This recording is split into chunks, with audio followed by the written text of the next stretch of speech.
Some battles change maps, but a few battles change minds.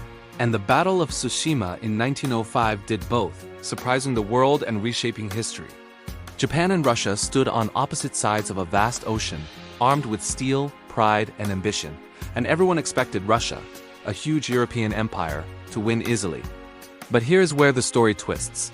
Because most people think only great ships and famous leaders decided the battle, yet quieter forces moved below the surface. Far from Tokyo or St. Petersburg, small fishing villages watched the sea like a living clock, knowing every shift in wind, tide, and shadow. These villagers had no uniforms, medals, or powerful titles, yet they slowly became Japan's first warning system without ever planning to be.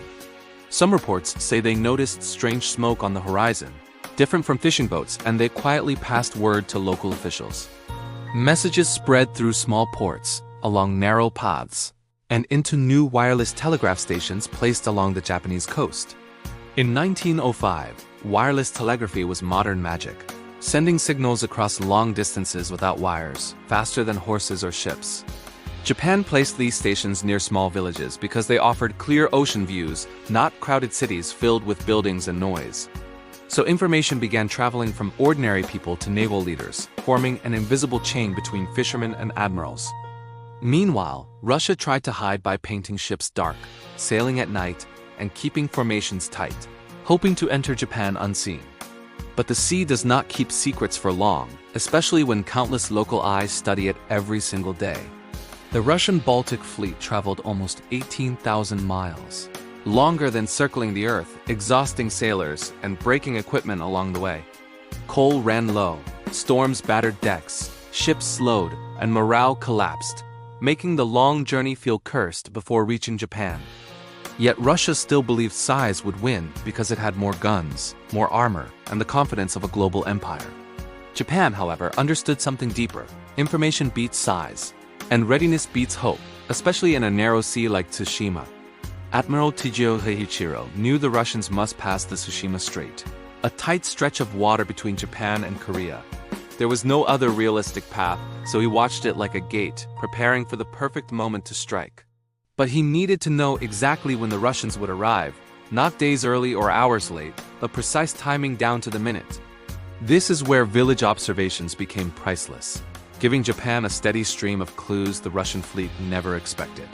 Imagine a fisherman waking before sunrise, spotting unfamiliar smoke far away, and reporting it without realizing history had shifted. He was not a soldier, spy, or trained scout, yet he held information that would change global power. From that single sighting, messages traveled through telegraph stations, reaching military leaders and shaping Admiral Tōgō's decisions. With each report, Japan formed a clearer picture of the Russian fleet's speed, direction, and weakness. This let Japan position ships silently, choosing the battlefield instead of reacting to it, which is a rare advantage in war.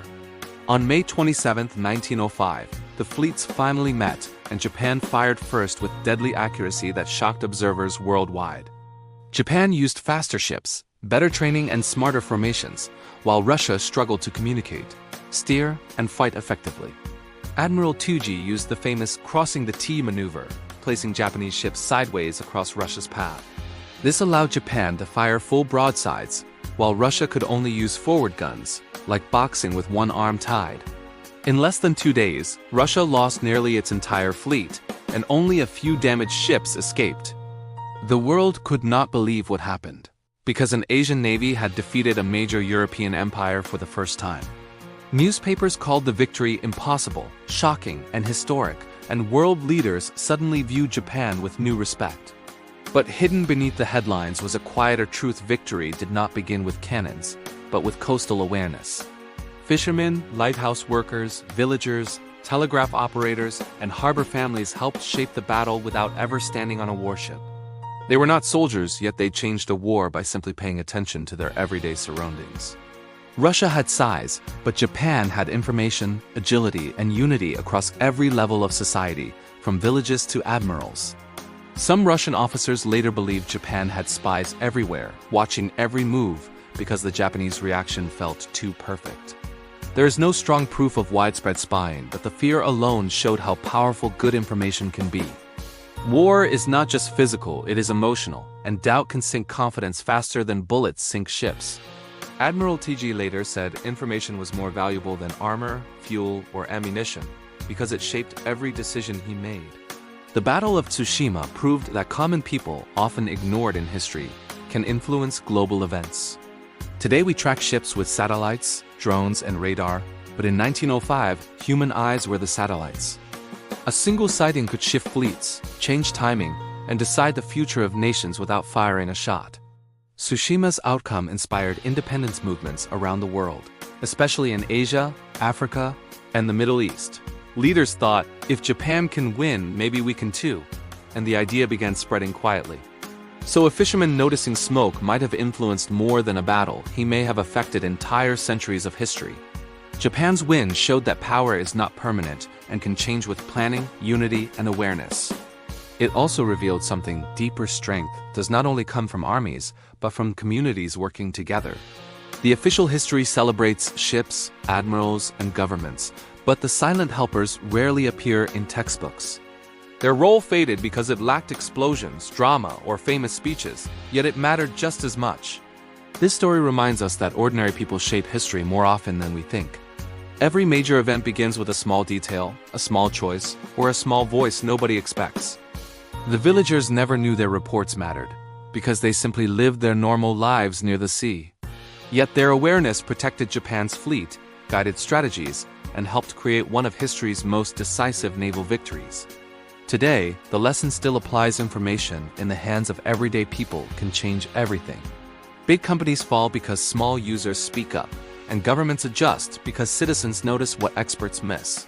History keeps repeating this pattern, showing that awareness, not fame, shapes the future. So Tsushima is not only a story about ships and nations, but about unnoticed people holding invisible power. And maybe that is why the story still feels modern, even more than a century later. Reporters who visited Japan after the battle expected loud celebrations, yet they found quiet confidence instead. They wrote that Japan's victory felt like a calm morning, steady and certain, not wild and chaotic. Because victory did not come from one heroic moment, but from thousands of connected actions. Villagers, sailors, engineers, signal workers, and officers formed a chain stronger than Russia's cannons. And that chain, built from tiny observations, shaped the entire battle long before it began. So the Battle of Tsushima is not just a war story, it is a story about human attention. And sometimes the greatest power belongs to the people no one notices. If this story opened your eyes, imagine how many more hidden histories still wait beneath the surface. Thank you for watching Histora, where forgotten details become unforgettable stories. If you enjoyed this, hit subscribe, share it with a history lover, and join us for more untold moments. Now tell us in the comments, do ordinary people still shape war and politics today, or has technology replaced them? We'll see you in the next story, and until then stay curious.